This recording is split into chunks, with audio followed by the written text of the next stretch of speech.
आणि मराठी भाषेचा मुद्दा जसा राज ठाकरेंनी लावून धरला, अभिजात भाषेची मागणी केली आणि ती मोदींनी मान्य केली. म्हणजे जाहीरपणे त्यांच्या वर्धावन दिनाला त्यांनी मांडले आणि नंतर अभिजात दर्जा मिळाला. की ज्यावेळेला ते म्हणतात की तिसरी भाषा वेगळी घेतली हिंदीपेक्षा, म्हणजे मराठी आणि इंग्लिश सोडून तिसरी भाषा वेगळी घेतली, तर ते ऑनलाईन आम्ही शिक्षण देऊ. तर तो प्रयोग अजून झालेला नाहीये. पण मराठी भाषा, हिंदी भाषा आणि इंग्रजी भाषा या तीन महाराष्ट्रातल्या बऱ्याचशा लोकांना येतात. म्हणजे हिंदी तर बॉलिवूडमुळे जनरल बोलाचालीतली जी हिंदी असते ती तर आपले सगळे लोक मराठी माणसं बोलताना दिसतात. म्हणजे त्यामुळे सरकारची पंचायत होणार आहे, लोकांना गैरसोय होणार आहे, इनकन्व्हिनियन्स होणार आहे आणि त्याचा राजकीय फटका बसू शकतो. आता मंडळी नमस्कार. महाराष्ट्र मल्टीमीडिया कम्युनिकेशन्स अर्थात MMC न्यूज नेटवर्कच्या वर्धमानच्या या नवीन व्हिडिओमध्ये मी मिलिंद लिमये तुमचं पुन्हा एकदा स्वागत करतो. अर्थातच आपण गेल्या आठवडाभराचे विषय दर व्हिडिओमध्ये चर्चा करतो, त्याच्यावरती मंथन करतो, त्याच्यामध्ये नेमकं काय दडलेलं आहे हे जाणून घ्यायचा प्रयत्न करतो. हे विषय नेमके सुरू होतात आणि त्याच्यामध्ये काय अर्थ निघतात हा जाणून घ्यायचा आमचा प्रयत्न असतो, तो तुम्हाला समजावून सांगायचा देखील प्रयत्न असतो. या आठवड्यामधले विषय जे आहेत ते महाराष्ट्र शासनाने केलेल्या हिंदी सक्तीच्या संदर्भामध्ये अनेक जी शीर्षासनं केलेली आहेत. म्हणजे ते म्हणतात की सक्ती केलेलीच नाही, पण प्रत्यक्षात ती सक्ती लागू आहे. तज्ज्ञ म्हणतात ही सक्ती हवीच कशाला. राज ठाकरे म्हणतात की सक्ती केली तर आम्ही पाहून घेऊ. म्हणजे यातून राजकीय अर्थ देखील आहेत, वेगवेगळे अर्थ निघतात यातून. मात्र ह्या अर्थांच्या मागचे नेमकी राजकारण काय दडलेलं आहे आणि सरकारची नेमकी भूमिका काय असायला हवी किंवा काय आहे हे जाणून घ्यायचा आज आपण प्रयत्न करणार आहोत. त्याचबरोबर इतर दोन राजकीय विषय आहेतच. ते विषय अर्थातच दोन्ही शिवसेनेच्या गटांचा जो वर्धापन दिन झालेला आहे, या वर्धापन दिनामध्ये दोघांनी जी व्यक्त केलेली वक्तव्य जे आहेत किंवा भावना ज्या आहेत, या भावनांमध्ये त्यांचं नेमकं काय साध्य केलंय का, खरोखर समाजाला काही वेगळं मिळालेलं आहे का, शिवसैनिक जे दोन्हीकडचे आहेत त्यांना काही वेगळं मिळालेलं आहे का, आणि जो मतदार आहे जो काठावरती असतो त्याला काही वेगळं सांगण्याचा प्रयत्न केलेला आहे का, हे जाणून घ्यायचा आपण प्रयत्न करूया. आणि सगळ्यात शेवटी आपण बोलणार आहोत तो पवारांच्या विषयावरती. कारण माळेवाडी बऱ्याच लोकांना माळेगाव हा विषय लोकांना फारसा माहिती नसेल. माळेगाव हा सहकारी साखर कारखाना आहे आणि त्याची जी निवडणूक आहे ही बारामतीसाठी फार महत्वाची आहे. आणि दोन्ही पवारांमध्ये ही निवडणूक आता यावेळेला होते आहे. भाजप ही निवडणुकीच्या रिंगणामध्ये आहे, अन्य पण काही पक्ष म्हणजे चौरंगी निवडणूक ही होते आहे. पण दोन पवारांनी ही निवडणूक फार प्रतिष्ठेची केलेली आहे. तर ह्या निवडणुकी मागची जी गणित आहेत किंवा राजकारण आहे ते देखील आपण जाणून घ्यायचा प्रयत्न करणार आहोत. आणि त्यासाठी नेहमीप्रमाणे माझ्यासोबत आहेत वरिष्ठ पत्रकार शैलेंद्र परांजपे. शैलेंद्र नमस्कार. नमस्कार. शैलेंद्र, सुरुवात आपण करूया ती हिंदी सक्तीबद्दल. महाराष्ट्र शासनाने राष्ट्रीय शिक्षण धोरण स्वीकारलं 2020 सालचं. या शिक्षण धोरणामध्ये त्रिभाषा सूत्र लागू करण्यात आले आहे असं महाराष्ट्र शासन सांगतं. वास्तविकता ती नाही. आपणही अनेक लोकांकडून, तज्ञांकडून ऐकलेलं आहे, मी देखील काही ऐकलेलं आहे. मुळात हे धोरण जे आहे त्रिभाषा सक्ती करण्याबद्दल बोलतच नाही. त्यांचं म्हणणं असं आहे की तुमची स्थानिक एक भाषा शिकवा आणि एक दुसरी भाषा शिकवा. दुसरीकडे महाराष्ट्र शासनाने मात्र त्रिभाषा सूत्र अवलंबलेलं आहे आणि म्हणून सुरुवातीला दोन भाषांमध्ये मराठी आणि इंग्रजी बरोबर हिंदी देखील लागू करण्याचं त्यांनी धोरण जाहीर केलं. धोरण जाहीर होतात अर्थात हल्लकल्लोळ झाला, गदारोळ माजला. मग सरकार थोडं बॅकफूटवरती आलं आणि ते म्हणाले की आम्ही सक्ती करणार नाही, मात्र अन्य भाषा कोण शिकणार असेल तर त्याची आमची तयारी आहे, त्या दृष्टीने काही परिपत्रक काढा अशी वाट बघत होतो. शैक्षणिक वर्ष सुरू झालं आणि त्याच्यानंतर 2 दिवसांनी शासनाने एक शुद्धीपत्रक जारी केलं. त्याच्यामध्ये त्यांनी काय म्हटलं की हिंदीची सक्ती हा शब्द काढून घेतला त्यांनी. त्यात असं म्हटलं की हिंदी शिवाय तुम्ही दुसरी कुठचीही भाषा आणखी शिकू शकता. म्हणजे मराठी तर शिकायचीच आहे तुम्हाला, इंग्रजी शिकायचीच आहे, तिसरी भाषा शिकायची आहे, तर तुम्हाला चॉईस ठेवलेला आहे, तुम्ही भाषा शिकू शकता. मात्र त्यासाठी त्या वर्गामध्ये 20 किंवा त्याहून अधिक विद्यार्थी असायला हवेत. म्हणजे ती भाषा ऑनलाईन शिकवली जाईल किंवा प्रत्यक्ष शिक्षक देऊन शिकवली जाईल.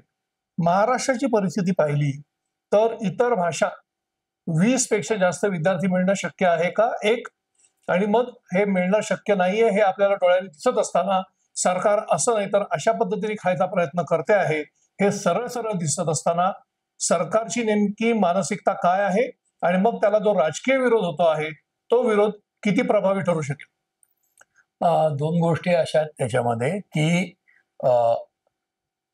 त्रिभाषा सूत्र किंवा असं काही सूत्राचा विषय नाही, परंतु म्हणजे मी जेव्हा शाळेत शिकलो त्यावेळेला पहिलीपासून सगळं मराठी माध्यमातच शिक्षण होतं आणि 5वी नंतर आम्हाला हिंदी शिकवायला सुरुवात झाली होती आणि इंग्रजी देखील 5वी पासून इंट्रोड्यूस झाली होती. म्हणजे 3 भाषा शिकतायत आणि दुसरं असं, की जगभरातले तज्ञ सांगतात, की प्राथमिक शिक्षण जे आहे ते मातृभाषेतनं दिलं तर त्याचा फायदा होतो. त्यामुळे मातृभाषेतनं शिक्षण देणं ही पहिली गोष्ट प्राथमिक शाळेपासून. दुसरा भाग असा, की आपल्याकडे म्हणजे महाराष्ट्रामध्ये गेली अनेक वर्षे हिंदी शिकवलं जातंय, इंग्रजीही शिकवलं जातंय आणि त्याला दुसरी एक पार्श्वभूमी आहे ती म्हणजे मुंबईमध्ये बॉलिवूड म्हणजे आता अमिताभ बच्चन यांना बॉलिवूड म्हणलेलं आवडत नाही. ते म्हणतात, की आपण हॉलिवूडची कॉपी करून बॉलिवूड म्हणू नये. आपण हिंदी चित्रपटसृष्टी म्हणावं. तर ते सध्या आत्मनिर्भर वगैरे हा काळ असल्यामुळे आपण असं म्हणूया, की हिंदी चित्रपटसृष्टी. तर ती हिंदी चित्रपटसृष्टी अगदी आपल्या दारात मुंबईत आहे. त्याचं मुख्य केंद्र मुंबई आहे आणि ज्या प्रमाणात मुंबईमध्ये हिंदी चित्रपट बनतात, त्या तुलनेत जसं तामिळनाडूमध्ये तमिळ सिनेमे चालतील, हैदराबादमध्ये तेलुगू चालतील किंवा कर्नाटकात कानडी चालतात, मल्याळी सिनेमे चालतात. त्या पद्धतीने म्हणजे मराठी सिनेमे सकस आहेत, आशेघन व्हायला लागलेत. गेल्या काही काळात तर मराठी नाटकं आणि सिनेमे दोन्हीही आशेघन आहेत. पण तरी देखील मराठीला थिएटर मिळत नाही ही बोंब आहेच आहे. तर तसं एकीकडे शिवसेनेचा जन्म झाला तो मराठी भाषकांच्या हितासाठी किंवा भूमिपुत्रांच्या हितासाठी झाला. त्यातनं मनसे पण आज तेच काम करते आणि एकनाथ शिंदेची सेनाही तेच काम करते. म्हणजे ते काम ते करतात की नाही माहित नाही, पण उद्दिष्ट मूळ ती आहे. आणि मराठी भाषेचा मुद्दा जसा राज ठाकरेंनी लावून धरला, अभिजात भाषेची मागणी केली आणि ती मोदींनी मान्य केली. म्हणजे जाहीरपणे त्यांच्या वर्धावन दिनाला त्यांनी मांडले आणि नंतर अभिजात दर्जा मिळाला.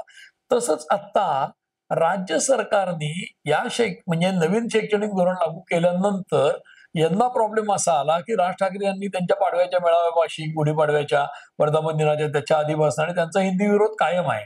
आणि ते या तिन्ही पक्षांमध्ये तुलनेने जास्ती आक्रमक म्हणून दिसतात आपल्याला. कारण ते सत्तेवर नाही आहेत पहिली गोष्ट. म्हणजे उद्धव ठाकरे एकदा मुख्यमंत्री होते, एकदा एकनाथ शिंदे होते. त्या तुलनेने राज ठाकरे कधीही सत्तेवर नाहीत आणि विरोधात राहून आक्रमकपणा जास्ती ठेवता येऊ शकतो. तर तसं त्यांची जी भूमिका आहे ती कायम आहे हिंदीच्या विरोधाची. म्हणजे दुकानावरच्या पाट्या असून किंवा जी.आर. मराठीत निघावे जिथपासून अनेक गोष्टी त्यांनी मराठीसाठी केल्या ही वस्तुस्थिती आहे. सरकारची पंचायत अशी आहे की हिंदी पूर्वी पण शिकवत होते.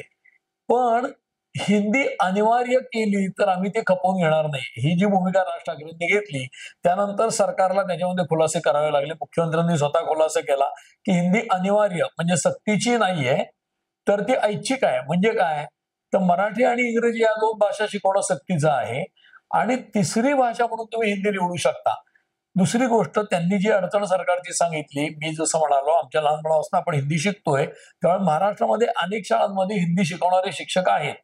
म्हणजे चांगल्यापैकी संख्येने आहेत.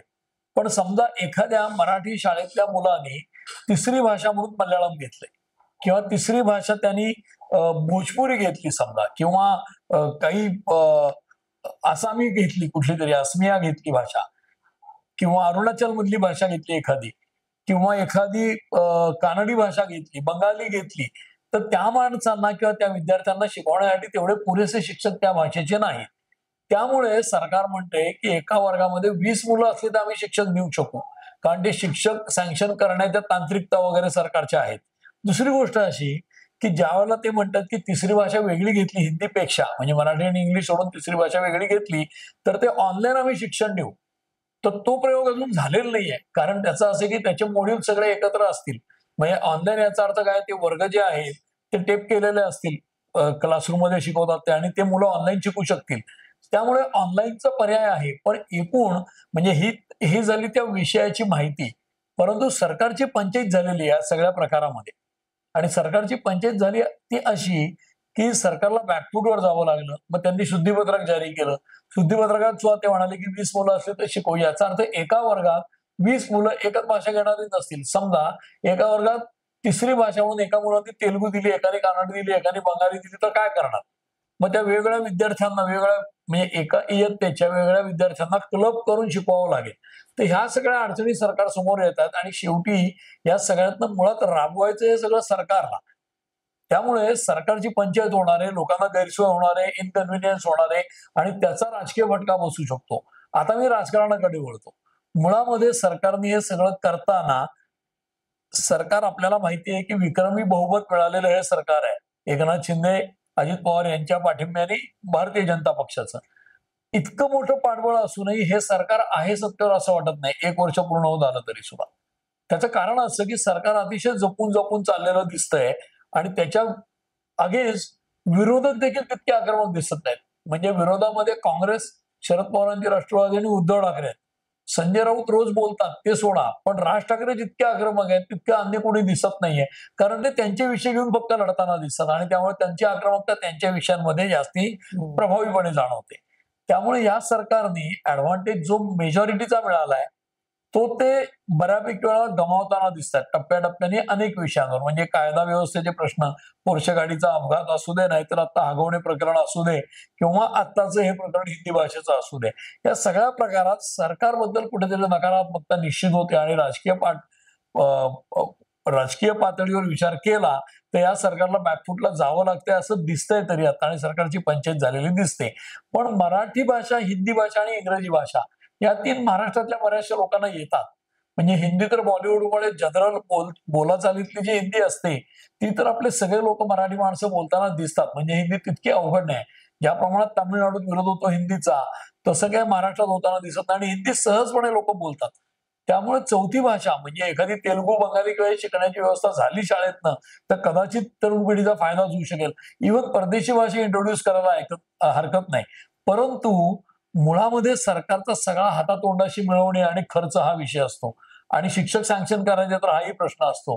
त्यामुळे या सगळ्यात सरकारची पंचायत राजकीय दृष्ट्या होतीये, अंमलबजावणीच्या पातळीवर शैक्षणिक दृष्ट्या सुद्धा होतीये आणि सरकारची फरफट होताना दिसते. आणि त्यामुळे शुद्धीपत्रक काढलं तरी सुद्धा शुद्धीपत्रकात सरकारला काही फारसा फायदा आलेला नाहीये आणि ही फरफट अशीच चालू राहील. आणि मला असं वाटत नाही हा मुद्दा पालिकेच्या निवडणुकांपर्यंत ताणला जाईल, कारण त्याच्यात शाळा सुरू होतील आणि काहीतरी मार्गी लागेल असं मला वाटतं. आणि पावसाळ्याचं गढूळ जळ असतं ते हिवाळ्यात निवड होतं, तसं हिवाळ्यात इलेक्शन होतील तेव्हा हा मुद्दा प्रचंड मोठा राहणार नाही, कारण त्याची काळजी सरकार घेईल असं मला वाटतंय. पण आता तरी ऍडव्हान्टेज अपोजिशन असं आहे आणि त्यातल्या त्यात ऍडव्हान्टेज राज ठाकरे असं राजकीय वर्णन करावं लागेल. आपण याचा राजकीय भाग बघितला, सरकारच्या दृष्टीचा भाग बघितला, परंतु बालमानसशास्त्राच्या दृष्टीने सुद्धा भाग बघणं गरजेचं आहे. अशासाठी बघणं गरजेचं आहे की पुण्यामध्ये परवाच्या दिवशी एक बैठक झाली, त्याच्यामध्ये मराठी भाषेशी संबंधित असलेल्या अनेक संस्था सहभागी झालेल्या होत्या. अगदी महाराष्ट्र शासनाने नवीन शिक्षण धोरण लागू करण्यासाठीच एक सुकाणू समिती नेमलेली होती. त्या सुकाणू समितीचे काही सदस्य पण तिथे उपस्थित होते. त्यातले एक रमेश पानसे जे आहेत ते होते. त्यांनी तर असं स्पष्टपणे सांगितलेलं आहे की हे धोरण लागू करण्याकरता सरकारने आम्हाला विचारतच घेतलं नाही, आमच्याशी चर्चाच केलेली नाही. म्हणजे मग सरकारचं नेमकं हे करण्यामागची भूमिका काय, असा प्रश्न निर्माण होतो. दुसरा विषय असा होतो की अनेक बालमानसशास्त्रज्ञ असं सांगतात की मराठीमध्ये शिकवलं पाहिजे, इंग्रजी भाषा नाईलाजाने तुम्ही लागू केले, ठीक आहे, व्यवहारी भाषा म्हणून ती आपण स्वीकारली किंवा ती लागू केली. आता तिसरी भाषा पण तुम्ही शिकवताय, म्हणजे तुम्ही बालमनावरती विपरीत परिणाम करताय याच्यावरती, असं बालमानसशास्त्रज्ञ सांगतायत. ज्यांना शिक्षणामधले काहीतरी गंध आहे असे लोक जेव्हा गांभीर्याने सांगतायत तरी सुद्धा सरकारमध्ये फारसा फरक पडताना दिसत नाही. सरकार पुन्हा त्या म्हणजे विशेषतः मुख्यमंत्री त्याची पुन्हा भलावण करताना दिसत आहेत. माझा प्रश्न असा आहे की मी सरकारच्या बाजूनी शिक्षण विभाग कायम वेगवेगळ्या प्रकारचे नवीन नवीन उपक्रम राबवत असतो, नवीन नवीन प्रयोग करत असतो शिक्षणाच्या क्षेत्रामध्ये. ते मुलांना योग्य होतील, पसतील, आवडतील याचा कधीही विचार केला जात नाही. त्यासाठी नेमलेल्या सुकाणू समितीचा विचार केला जात नाही. मग हे सगळे निर्णय लादण्यामागचं नेमकी सरकारची मानसिकता काय, आणि हे सगळं बालमानसशास्त्रावरती विपरीत परिणाम करणारा आहे असं बालमानसशास्त्रज्ञ सांगत असताना देखील हे लागू करण्यामागचं सरकारचं धोरण काय?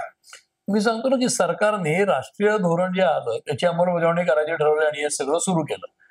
मुळात मुद्दा कसा, माझा मुद्दाच हा आहे की राष्ट्रीय धोरणामध्ये तिसरी भाषा लागू करण्याचा विषयच नाहीये.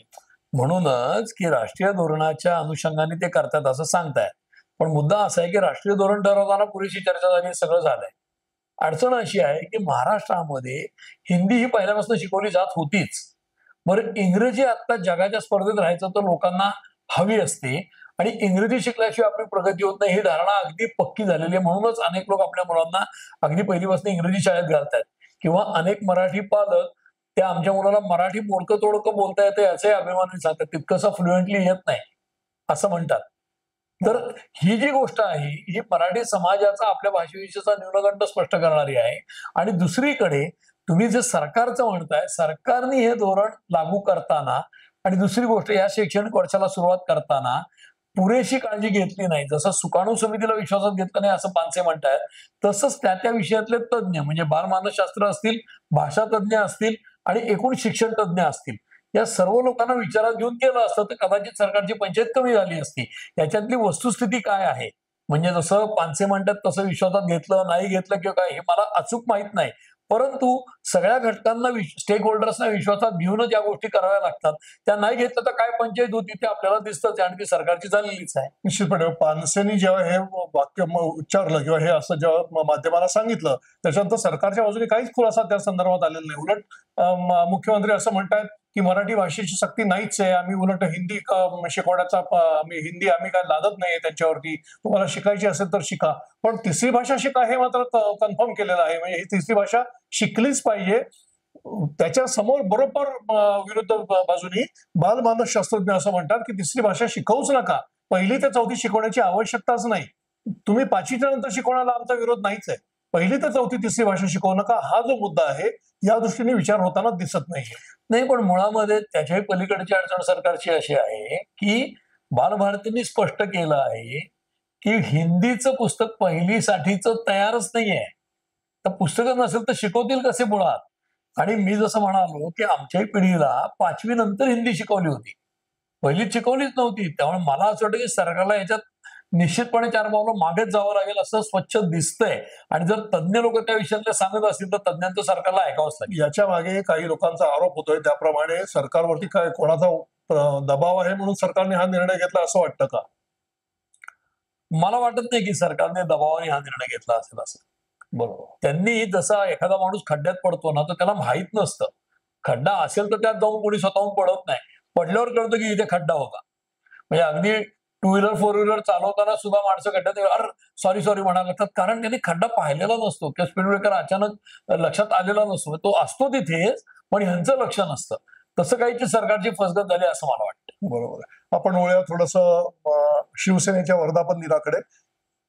58 वर्षांपूर्वी शिवसेना प्रमुख बाळासाहेब ठाकरे, जे नंतर हिंदू हृदय सम्राट म्हणून देखील प्रसिद्ध पावले, त्यांनी मराठी माणसाच्या हितासाठी, उत्कर्षासाठी आणि सर्वंकष विकासासाठी मराठी भाषा समृद्ध व्हावी किंवा मराठी लोकांचा उत्कर्ष व्हावा यासाठी शिवसेनेची स्थापना केली. बाळासाहेब ठाकरे गेल्यानंतर उद्धव ठाकरे सर्वेसर्वा झाले शिवसेनेचे आणि त्या साधारणपणे 3 वर्षापूर्वी त्याची उभी फूट पडली शिवसेनेमध्ये. एकनाथ शिंदे वेगळे झाले. सुरुवातीच्या काळामध्ये भाजप बरोबर जाणारे उद्धव ठाकरे भाजप बरोबर काडीमोड देऊन वेगळे झाले. मुख्यमंत्रीपद अनुभवलं, 2.5 वर्ष मुख्यमंत्री राहिले. त्याच्यानंतर एकनाथ शिंदे साधारणपणे 2.5 वर्ष मुख्यमंत्री राहिले. आता त्यांचे ते वर्धापन दिन झालेले आहेत. तर पहिला प्रश्न माझा असा आहे की जी उद्दिष्ट शिवसेना स्थापनेच्या वेळेला होती त्या उद्दिष्टांपासून शिवसेना भरकटत चाललेली आहे. आताची शिवसेना म्हणजे शिवसेनेची दोन्ही शक्ल जी झालेली आहे ही भरकटत चाललेली आहे असं वाटतं का? आणि जर ती भरकटत चाललेली नाही तर ती कशाच्या मुद्द्यावरती म्हणजे बरोबर त्याच मुद्द्यावरती बरोबर चाललेली आहे असं तुम्हाला वाटतं? कारण शिवसेनेच्या बाळासाहेबांनी त्यावेळेला मराठीचा मुद्दा होता, त्याच्यानंतर हिंदुत्वाचा मुद्दा घेतला होता. या दोन्ही मुद्द्यांवरती दोन्ही शिवसेना आज ठाम आहेत असं वाटतं का तुम्हाला? हे बघा, तुम्हाला आम्हाला काही वाटलं ना तरी सुद्धा दोन्ही शिवसेनेचे दावे काय आहेत? त्यांचे दावे असे आहेत की आमचं हिंदुत्व हेच मूळ हिंदुत्व आहे, आमची शिवसेना हीच मूळ शिवसेना आहे. म्हणजे उद्धव ठाकरे हे बाळासाहेबांच्या विचारापासून फारकत घेतलीये असं सांगतच एकनाथ शिंदे वेगळे झाले ना. त्यामुळे एकनाथ शिंदे कालच्याही त्यांच्या वर्धापन दिनाच्या मेळाव्यात हेच म्हणाले की आमची खरी शिवसेना आहे आणि आमचं हिंदुत्व खरं आहे आणि या लोकांनी हिंदुत्वापासून फारकत घेतली म्हणूनच हम दो हमारे दो असं उद्धव ठाकरेंची प्रायोरिटी होती. म्हणजे आपल्या कुटुंबापुरतं ते बघत होते, त्यांना काही पडलेलं नव्हतं. आणि दुसरा मुद्दा ते सांगतायत की मराठी भाषकांचं हित बाळासाहेब गेल्यानंतर उद्धव ठाकरेंनी सांभाळलं असतं तर आज ही शिवसेनेची अवस्था आली नसती. आणि मराठी भाषक जो आहे मुंबईतला तो दादर गिरगाव हे त्यांचे जे स्ट्रॉंग होल्ड होते लालबाग परळ त्या भागातनं उठून पार मीरा भाईंदरच्या पलीकडे नाला सुपाऱ्याच्या पलीकडे गेला, इकडे बदलापूरकडे गेला. ते भाषणात म्हणाले इतक्या लांब तो 60-70-100 किलोमीटरला गेला मराठी माणूस, त्याच्यासाठी काहीच केलं नाही. मराठी माणूस मुंबईत राहावा यासाठी शिवसेनेने काहीच केलं नाही असा आरोप एकनाथ शिंदेंनी केला. आणि पुढे ते इंटरेस्टिंग म्हणाले की मी मुंबईतल्या मराठी माणसाला परत मुंबईत आणीन. हे फार इंटरेस्टिंग आहे गेले त्यांचं. 2.5 वर्ष ते हे बोलतायत. हो, ते म्हणतायत की मी परत आणीन, हे कालही वर्धापन दिनाला बोलले. त्यामुळे तसं उद्धव ठाकरेंची शिवसेना त्यांच्यामध्ये ज्या काही गोष्टी नकारात्मक घडल्या असतील त्यांनाच एकनाथ शिंदे बाहेर पडले ना. आणि मुळामध्ये आत्मपरीक्षण करायच्या ऐवजी जो त्यांना भेटायला जाईल आणि म्हणजे त्यांना वळवा, त्यांचं मन वळवा, त्याला तूही सोडून जा असं ते सांगत होते. म्हणून तर अधिकाधिक लोक गेले. म्हणजे समजावून सांगायला गेलेले गुलाबराव गेले, दादाजी भुसे गेले, हे सगळे लोक सांगत होते यांना परत आणा, तरी त्यांना म्हणते तूही जा असं करत लोक गेले. त्यामुळे ठीक आहे, ह्या सगळ्या बातम्या झाल्या, जे काय त्याची तथ्यता असेल ती होईल पुढे काळाने सिद्ध. पण मूळ उद्दिष्टापासून भरकटली आहे का? तर मराठी भाषकांचं हित याच्या बाबतीत आपण जर असं पाहिलं की उद्धव ठाकरेंचा मुद्दा आहे का? हो, काल ते त्यांच्या वर्धापन दिनात म्हणले की मराठीची सक्ती करू देणार नाही, हिंदीची सक्ती. हिंदीची सक्ती करू देणार नाही, मराठीच्यासाठीच ते लढतायत. पण हिंदीची सक्ती करून देणार नाही या मुद्द्यावर मायलेज जे मिळताना दिसतंय किंवा प्रभावीपणे जे काम करताना दिसतं ते राज ठाकरे दिसत आहेत. त्यामुळे एकनाथ शिंदे असोत किंवा उद्धव ठाकरे असोत, मराठीच्या मुद्द्यासाठी, स्थानिकांच्या मुद्द्यासाठी राज ठाकरे हे प्रभावीपणे काम करतायत. उद्धव ठाकरे किंवा एकनाथ शिंदे यांच्याकडे हे स्पष्ट दिसतंय. म्हणजे मराठीचा मुद्दा शिवसेनेने सोडलाय का? अजिबात नाही. पण आज त्याच उद्धव ठाकरेंचा म्हणजे बाळासाहेब ठाकरे जे अल्पसंख्याकांच्या तुष्टीकरणाच्या विरोधात आवाज उठवायचे, अतिशय वाईट भाषेत ते बोलायचे भाषणांमधनं, ते उद्धव ठाकरे आज जनाब उद्धव ठाकरे म्हणून तो फेमस व्हायला लागले. तर त्याचा विचार त्यांनीच करायला पाहिजे. त्याच्यावर ते काहीच बोलताना दिसलेले नाहीयेत. दुसरीकडे ते हिंदुत्वाच्या नावाखाली अन्य नागरिकांना त्रास होऊ नये, म्हणजे अन्य धर्मीयांना, या पद्धतीची भाषा उद्धव ठाकरे बोलू लागले. म्हणजे बहुतेक ते काँग्रेसच्या बरोबर जाऊन काँग्रेस किंवा शरद पवारांची राष्ट्रवादी ज्या प्रकारची सुडो सेक्युलर होती त्या प्रकारचा सुडो सेक्युलरिझम अंगीकारतायत की काय असं वाटावं, असं उद्धव ठाकरेंच्यातला बदल दिसतोय. दुसरीकडे एकनाथ शिंदे जे काम करतायत ते पूर्णपणे त्यांचं देणारं सरकार, लाडक्या बहिणी, पैसे वाटपाचं सरकार, ह्या पद्धतीने त्यांच्याकडे बघितलं गेलं आणि आजही ते तीच भाषा करतायत. म्हणजे आजही लोकांना देण्याची भाषा ते करतायत, पण मराठी भाषकांच्या हितासाठी आज ते ज्या सरकारमध्ये त्या सरकारचीच पंचायत झाली आहे ना हिंदी भाषेच्या सक्तीवरनं. त्यात त्यांचं काही योगदान दिसत नाही, त्याच्यावर काही मुलगामी ते बोलताना दिसत नाहीत. दादाजी भुसे ते आहेत मंत्री, त्यांचेच मंत्री आहेत, पण ते काही प्रभावीपणे याच्यामध्ये सरकारची अडचण टाळू शकलेले हे आपल्याला दिसलेले नाहीये. दुसरीकडे मराठी भाषकांच्या हिताचा मुद्दा म्हणजे मराठी उद्योग बाहेर जाण्याची चर्चा असते, त्याच्यावर सरकारी उत्तरं दिली जातात. पण एकनाथ शिंदेंनी किती मराठी बांधवांना आज महाराष्ट्रामध्ये उद्योग दिले किंवा मराठी व्यावसायिक इथे राहावेत म्हणून त्यांनी प्रयत्न केले, हे काही फारसं दिसलेलं नाहीये. म्हणजे कार्यकर्ते आनंदी घ्यायचे असलेले एकनाथ शिंदेच्या सिनेमात त्यांच्या दिसल्या धर्मवीरच्या की मराठी भाषांसाठी, तशी आज रस्त्यावर दिसले नाही, ही वस्तुस्थिती आहे. त्यामुळे दोन्ही शिवसेना त्यांच्या मूळ उद्दिष्ट तीच त्याचा दावा करतायत, पण कार्य करताना दिसत असं लोकांना वाटत नाही, असं आपल्याला वाटतं इथे. तेवढंच मी मानतोय, बाकी काय नाही. त्याच्या पुढचा भाग कारण चर्चा करण्यासारखं तर करायला गेलं तर भरपूर चर्चा करण्यासारखी आहे, पण माझ्या दृष्टीने आत्ताच्या घडीला इमिजिएटली चर्चा व्हावी हा मुद्दा, तो मुद्दा असा आहे की येणाऱ्या ज्या निवडणुका आहेत त्या स्थानिक स्वराज्य संस्थांच्या निवडणुका आहेत आणि स्थानिक स्वराज्य संस्थांच्या निवडणुकांच्या दृष्टीने हे मेळावे आपण कसे झाले हे पाहायला पाहिजे. तर दोघंही म्हणाले की आपल्या कार्यकर्त्यांना कामाला लागा, तुमची निवडणूक आहे, तुम्हाला आता लढायचं आहे, आम्ही विधानसभा जिंकलेलो, आता तुम्हाला जिंकवायचं आहे, असं दोन्ही बाजूनी म्हणाले आहेत. आणि ते खरं आहे की त्यांना जिंकवावं, कार्यकर्त्यांना जिंकवलं नाही तर ते त्यांच्या पदावरती जे आहेत त्या पदांना तितकीशी किंमत राहणार नाही, हेही तेवढंच सत्य आहे. परंतु मुंबई महानगरपालिका हे एकमेव उद्दिष्ट उद्धव ठाकरेंचं असावं असा आजचा राजकीय अंदाज जो तुम्हाला आम्हाला अभिप्रेत होतो आताच्या घडीला असा आहे.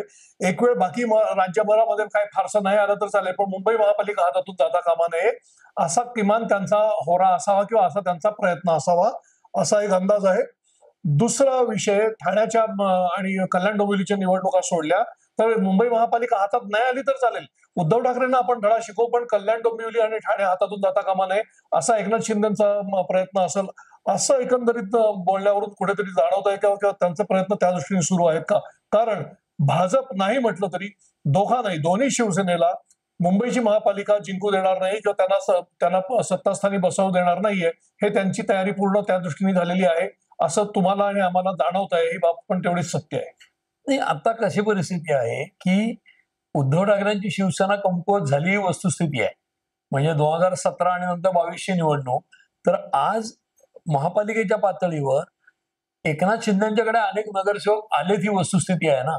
एकनाथ शिंदेच्या शिवसेनेमध्ये उद्धव ठाकरेंच्या सेनेचे अनेक नगरसेवक आले ही वस्तुस्थिती आहे. 50 नगरसेवक असे हो, म्हणाले. 50 नगरसेवकाचा दावा त्यांचा आहे आणि अन्य पक्षातले 15 आले. तसं जर असेल तर आज भारतीय जनता पक्ष हा मुंबई महापालिकेतला नंबर 1चा पक्ष, त्याच्यानंतर 2 शिवसेना आणि मनसे अशी परिस्थिती दिसते आणि त्याच्यात सगळ्यात सफर कोण होईल किंवा कोणाला हानी होईल तर ती काँग्रेसला होईल असं दिसतंय मोठ्या प्रमाणात. आणि राष्ट्रवादी शरद पवार अजित पवार एकत्र असतानाही अगदीच तोंडी लावण्यापुरती होती मुंबई पालिकेत, तर त्याचंही विभाजन झाल्यामुळे ते अतिशय छोटे पक्ष असेल. म्हणजे अजित पवारांचे किंवा शरद पवारांचे अगदी नावाला हाताच्या बोटावर मोडणारे नगरसेवक येऊ शकतील, पण ते अगदीच चवीला लावण्यासारखी असतील ताटामध्ये. त्याच्यानंतर राज ठाकरेंचं स्थान मोठं आहे कारण ते उद्धव ठाकरेंच्या उमेदवारांना अनेक ठिकाणी पाडू शकतात आणि उद्धव आणि राज एकत्र आले तर काही प्रमाणात ते एकनाथ शिंदेना मॅच करू शकतील असं वाटतं. त्यामुळे आजची परिस्थिती अशी आहे की 82 आणि 84 जागा या ज्या भारतीय जनता पक्ष आणि शिवसेना एकत्र असतानाच्या होत्या शिवसेनेच्या, 2017च्या. त्या दोनचा जो फरक होता त्यातनं शिवसेना फुटल्यामुळे उद्धव ठाकरे आणि एकनाथ शिंदे हे दोन्ही तसे नंबर 2 किंवा 3चेच पक्ष राहतील आणि राज ठाकरे किती डॅमेज कोणाला पोहोचवतात ह्याच्यावर ते 2-3 नंबरला कुठे येऊ शकतात का असं चित्र राहील. त्यामुळे ऍडव्हान्टेज भारतीय जनता पक्ष मुंबई महापालिकेपुरता हे निश्चित आहे.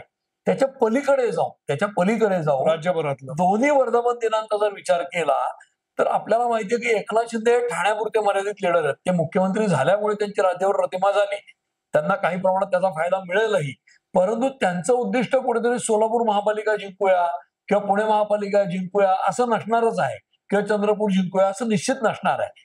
त्यांचा जो गड आहे ठाण्याचा, तिथे कल्याण डोंबिवली असेल, पालघर असेल, ठाणे महापालिका असेल, मीरा भाईंदर असेल, इथे आपण कारण मीरा भाईंदरची निवडणूक मागच्या वेळेची होती तिथे ती महापालिका प्रताप सरनाईकांकडे शिवसेनेने जबाबदारी दिली होती आणि एकनाथ शिंदे तटस्थ राहिले होते, जणू काय भाजपला मदत केल्यासारखी. तेव्हा त्यांची चिन्ह होती इकडे जातील की काय. तर तसं आत्ता त्यांना ती प्रतिष्ठेची निवडणूक आहे की ठाण्यातला आपला गड राखण्याची. त्याच्या उलट उद्धव ठाकरेंना मुंबई महापालिका हे त्यांचं नाक आहे शिवसेनेचं, कारण मुंबईचा आवाज कोणाचा शिवसेनेचा ही जी गोष्ट आहे, तर मुंबईतच जर शिवसेना हरली तर त्यांच्या खऱ्या पतनाला आणखीन वेगाने सुरुवात होईल आणि म्हणूनच ते त्यांच्या भाषणात मुंबई महापालिका हे उद्दिष्ट हे सांगतायत. तुम्हालाच लढायचं असं म्हणतात कारण त्यांना दिसते आपली ताकद किती आहे आणि त्यातनं या दोघांच्या बोलण्यातनं आपण राज्यव्यापी नाही किमान महापालिकांपुरते हे स्पष्ट झालं. हेही नसेल थोडके आणि हे लोकांच्या लक्षात कदाचित भाषणात आलं नसेल तर आपण लक्षात आणून देऊया की एकनाथ शिंदे आणि उद्धव ठाकरे हे दोघंही सांगतात वर्धापन दिनातनं की राज्यभर जे काय असेल त्याच्यात आमचा महापालिकांच्या पातळीवर किंवा खालच्या निवडणुकात तितकासा इंटरेस्ट नाही. मला मुंबई जिंकायची आणि मला ठाण्याचा गड राखायचं हे त्यांनी सांगितलं, हे बरं केलं आणि त्यातनं जो काही संदेश मिळायचा तो मुंबईच्या लोकांना मिळेल आणि राज्यातल्या लोकांना मिळेल अशी आपण आशा करतो. निश्चितपणे. जसं आपण आता दोन शिवसेनेच्या गटांबद्दलचा विषय काढला की ठाण्यापुरतं आणि मुंबईपुरतं मर्यादित असेल, तसा विषय पवार कुटुंबियांच्या संदर्भामध्ये देखील झालेला आहे. कारण दोन्ही पवार मधले राष्ट्रवादी काँग्रेसच्या दोन्ही गटामधले जे दिग्गज नेते आहेत ते दोन्ही पवारच आहेत आणि ते दुसऱ्यांदा समोरासमोर येतील माळेगाव. तिसऱ्या आणि ते पुन्हा कुठे एकत्र येत आहेत तर एका साखर कारखान्याच्या निवडणुकीमध्ये समोरासमोर येत आहेत. म्हणजे लोकसभा झाली, विधानसभा झाली, आता ते फार एका मर्यादित अतिशय छोट्या लेवलवरती एकत्र समोरासमोर आलेले दिसत आहेत. म्हणजे पुन्हा एकदा पोपटाचा जीव कुठे आहे तर काही जणांचा तो मुंबई महापालिकेत आहे, काही जणांचा तो ठाणे महापालिकेमध्ये आहे, तर काही जणांचा तो त्या माळेगाव सहकारी साखर कारखान्यामध्ये आहे की काय असा प्रश्न पडावा अशी परिस्थिती निश्चितपणे निर्माण झालेली आहे. नेमकं त्या साखर कारखान्यामध्ये आहे काय आणि अजित पवार त्याच्यावरती का वर्चस्व राखू इच्छितात आणि शरद पवारांना ते का नको आहे. दोन गोष्टी अशा आहेत की आपल्या प्रेक्षकांपैकी अनेकांना हा इतिहास कदाचित माहिती नसेल आणि आम्ही पुण्यात खूप वर्ष काम केल्यामुळे आणि थोडस माहिती घेतल्यानंतर असं लक्षात येतं की माळेगाव कारखाना जो आहे त्याची पार्श्वभूमी अशी आहे की शरद पवार हे बारामतीचे खासदार, बारामती हा त्यांचा गड, बारामती सारखी 100 शहर आम्ही आदर्श करू असं अरुण जेटली आले होते तेव्हा म्हणाले. 2015ला मोदी तिकडे गेले होते व्हॅलेंटाईन डेला. परंतु ही बारामती जी आहे ती शरद पवारांची बारामती म्हणून ओळखली जाण्यापूर्वी तिथे जो साखर कारखाना आहे, माळेगाव सहकारी साखर कारखाना, सोमेश्वर कारखाना, ह्या सगळ्या कारखानदारीवर साखर कारखानदारीच्या भागामध्ये वर्चस्व असलेला एक नेता होता, त्याचं नाव संभाजीराव काकडे. आता संभाजीराव काकडे जे होते त्या संभाजीराव काकड्यांच्या कडनं कारखाना जिंकताना शरद पवारांनी ते 67ला आमदार झाले. त्याच्यानंतर ते 78ला मुख्यमंत्री झाले. तर पहिल्यांदा इथल्या कारखान्याच्या निवडणुकीला काकडे अतिशय बलाढ्य नेते होते. तर काकड्यांच्याच भावाला उभं करून तू का नाही कारखान्याचा डायरेक्टर हो, तुला मी बळ देतो. आपले येथील 4-5 निवडून असं म्हणून पवारांनी उभं केलं. आणि मग त्या दोन भावातल्या फुटीनंतर संचालक मंडळाला विभागणी झाली, त्यातनं फूट पडली आणि पुढे हळूहळू काकडे लयाला गेले. आज परिस्थिती अशी आहे की काळ जसं चक्र फिरतं आणि काळ सूड उगवतो, किंवा लावारिस चित्रपटामध्ये जो मी डायलॉग नेहमी सांगतो की श्रीराम लागू आणि अमिताभ बच्चन यांचा तो संवाद आहे, तिथे प्रसंग आहे आणि त्यात डायलॉग असा आहे की बबूल के बीज बोओगे तो गुलाब कहाँ से पाओगे. तसं या माळेगावच्या किंवा सोमेश्वरच्या या कारखानदारीच्या निवडणुकांमध्ये तिथे पवारांवर जो आरोप होतो ना की त्यांनी मुंड्यांचं घर फोडलं, ठाकरेंचं घर फोडलं वगैरे, तर त्याला काही इतिहास आहे. आणि जो समाज इतिहास विसरतो त्याला भविष्य नसतं म्हणतात. तसं राजकारणाचा अभ्यास करताना हा जो इतिहास आहे हा सांगण्याची गरज आहे. त्यामुळे आज शरद पवारांच्या घरामधनं अजित पवार बाहेर पडलेत. अजित पवारांचं या कारखान्यावर वर्चस्व होतं आणि त्याला शह देत रंजन तावरे यांनी मागच्या वेळी तो जिंकला, याच्या मागच्या निवडणुकीला. तो पुन्हा अजित पवारांनी खेचून आणला आणि आता पुन्हा रंजन तावरे हे भाजपच्या मदतीने उभे आहेत त्यांचं पॅनल घेऊन. त्याच्याशिवाय 2 पॅनल्स आहेत की ती दोन्ही शेतकरी संघर्ष किंवा शेतकरी हितासाठीची म्हणून नाव घेऊन उभी आहेत पॅनल. एक युगेंद्र पवार आहे त्याच्यामध्ये. हा नाही, युगेंद्र पवारांचा ते अर्थात शरद पवारांच्या पाठिंब्याचा आहे. त्यामुळे तुम्ही लक्षात घ्या की त्या कारखान्यामध्ये सत्तेवर असलेले अजित पवार, विरोधातले रंजन तावरे आणि इतर 2 शेतकरी संघर्ष पॅनल्स, त्यातलं एक शरद पवारांच्या पाठिंब्याचं. याचा अर्थ ही चौरंगी निवडणूक होईल आणि चौरंगी निवडणूक झाली तर अर्थातच अजित पवारांना सुपी जाईल असं दिसतंय. तरी देखील अजित पवार आता उपमुख्यमंत्री असताना तिथं हरले तर त्यांचीही प्रतिष्ठा कदाचित कमी होऊ शकते तिथे. कारण ऑलरेडी युगेंद्र पवारांना त्यांनी आमदारकीला जरी हरवलं असलं तरी लोकसभेला त्यांची पत्नी सुनेत्रा पवार या सुप्रिया सुळेंच्या समोर हरले आहेत. म्हणजे ज्यावेळेला शरद पवार अजित पवार संघर्ष येईल त्यावेळेला शरद पवार जिंकले आणि पुन्हा विधानसभेला अजित पवार युगेंद्र पवार लढाई झाली, ती खरं तर शरद पवारच लढत होती, तरी तिथे अजित पवार जिंकले. त्यामुळे त्यांच्या या 3 सामन्यांच्या मालिकेतले 2 सामने एक दोघांनी जिंकल्यामुळे टाय झाली आहे. हा तिसरा सामना आहे तो किती निर्णायक मानायचा, कारण एक लोकसभा, एक विधानसभा आणि एक तर कारखान्याची निवडणूक आहे. तशी तुलनेने छोटी निवडणूक आहे, ती का महत्वाची आहे? पण ती महत्वाची आहे. त्याचं कारण असं की अजित पवार पदावर असताना हरले तर त्यांचं नाक कापलं जाईल, हा एक भाग. रंजन तावरेंचं पॅनल निवडून आलं तर शरद पवार त्यांना मदत करतात हे उघड होईल. आणि शरद पवारांचं म्हणजे युगेंद्र पवारांचं पॅनल निवडून आलं तर मात्र मग खूप वेगळे संकेत राजकारणातले दिसतील. त्याचं कारण असं की तावरे आतनं मदत करणार आहेत का युगेंद्र पवारांना, मला वाटत नाही. म्हणजे फडणवीसांचा इंटरेस्ट तिथे आहे का नाही, म्हणजे फडणवीस पवार अजित पवारांच्या बाजूला राहत आहेत. कारण आर्टिफिशियल इंटेलिजन्सचा वापर कृषी क्षेत्रामध्ये केल्याबद्दल शरद पवारांनी फडणवीसांचं कौतुकही केलेलं आहे. त्यामुळे राजकारणामध्ये कोण कोणाच्या बाजूला असतं हे त्यावेळेला दिसत नाही. प्रत्यक्ष नाटक उभं राहतं तेव्हा दिसतं. नेपथ्य काय आहे, बॅकस्टेजला काय चाललंय हे आपल्याला कळणार नाही, समोर आल्यावर दिसेल. म्हणून तर ही निवडणूक एकीकडे एका बारामतीमधली जरी असली तरी जसं शरद पवार हा महाराष्ट्राच्या राजकारणाचा केंद्रबिंदू 60 वर्ष राहिलाय, तसंच आता शरद पवारांच्याच तिथल्या सहभागामुळे आणि त्या स्पर्धेत जाण्यामुळे ती इलेक्शन चुरशीची झाली आहे आणि त्याच्याकडे राज्याचं लक्ष लागून राहील हे निश्चित. आणि त्या निवडणुकीतनंच आपल्याला हे लक्षात येईल की त्या सत्तेच्या सारीपाठात आज उद्याचं त्यांचं नेमकं काय होतंय गणित. कारण स्थानिक स्वराज्य संस्थांच्या निवडणुकांना त्याचे फार मोठे परिणाम होतील असं नाही, पण त्या निवडणुकीमध्ये त्यांच्या घरातल्या राजकारणामध्ये काटशहामध्ये युगेंद्र पवार पुढे येतात का, त्यांना परत शहीद व्हायला उभं केलं हे आपल्याला लक्षात येईल. असे अनेक अँगल्स त्याच्यामध्ये आहेत. आणि तसं झालं तर जे रोहित पवारांच्या निवडणुकीला आमदारकीच्या अजित पवारांचं वाक्य होतं, रोहित वाचलास मी प्रचाराला आलो नाही म्हणून, तर त्यांना माहिती होतं का की रोहित पवार आपण गेलो तर पडेल म्हणून ते गेले नाहीत, हेही आरोप राम शिंदेकडनं केले गेले होते. या सगळ्याच कुटुंब आणि राजकारण याच्यातला ताळमेळ काय आहे आणि खरंच सत्ता संघर्ष आहे का शरद पवारांनी अजित पवारांना सोपं होण्यासाठीच पॅनल उभं केलंय, हे आपल्याला निकालापर्यंत थांबावं लागेल. निश्चितपणे मंडळी, आपण हे पाहिलं की राजकारणाचे रंग किती विविध प्रकारचे असतात आणि किती वेगवेगळ्या कोनांनी राजकारण खेळलं जातं, पाहिलं जातं, लढलं जातं. आत्ताच्या घडीला सुरुवात झाली तर राजकारणातले रंग जे ते एकमेकांच्या विरोधामधले आहेत, ते राजकीय पक्षांचे एकमेकांच्या विरोधात, म्हणजे सत्ताधारी पक्षांमधले विरुद्ध विरोधी पक्ष असा सुरुवात संघर्ष आहे तो आहे हिंदी सक्तीच्या संदर्भामधला. सरकार याच्यामध्ये किती पुढे जात आहे का त्यांना माघार घ्यायला लागते, पण हे सगळं होत असताना विद्यार्थ्यांची ससे ओलपट ह्याच्यामध्ये होते आहे, हे कोणी पाहायला तयार आहे की नाही याचं उत्तर आपल्याला लवकरच मिळायला हवं. कारण विद्यार्थ्यांची ससे ओलपट होणं हे विद्यार्थ्यांच्या मानसिकच्या दृष्टीने परवडणारं नाहीये. त्याचबरोबर मुंबई महापालिकेची निवडणूक शिवसेनाचा ठाकरे गट जिंकतो आणि ठाण्याची निवडणूक शिवसेनेचा शिंदे गट जिंकतो का हे देखील पाहणं महत्वाचं आहे. अर्थात त्या गोष्टी घोडा मैदान अजून बराच दूर आहे, परंतु त्या दृष्टीने सगळ्या पावलं पडताना दिसतात, त्या दृष्टीने सगळी तयारी झालेली दिसते आहे. आणि सगळ्यात शेवटचं म्हणजे जी निवडणूक आता होऊ घातलेली त्याचा निवडणूक निकाल पुढच्या काही दिवसांमध्ये येणं अपेक्षित आहे.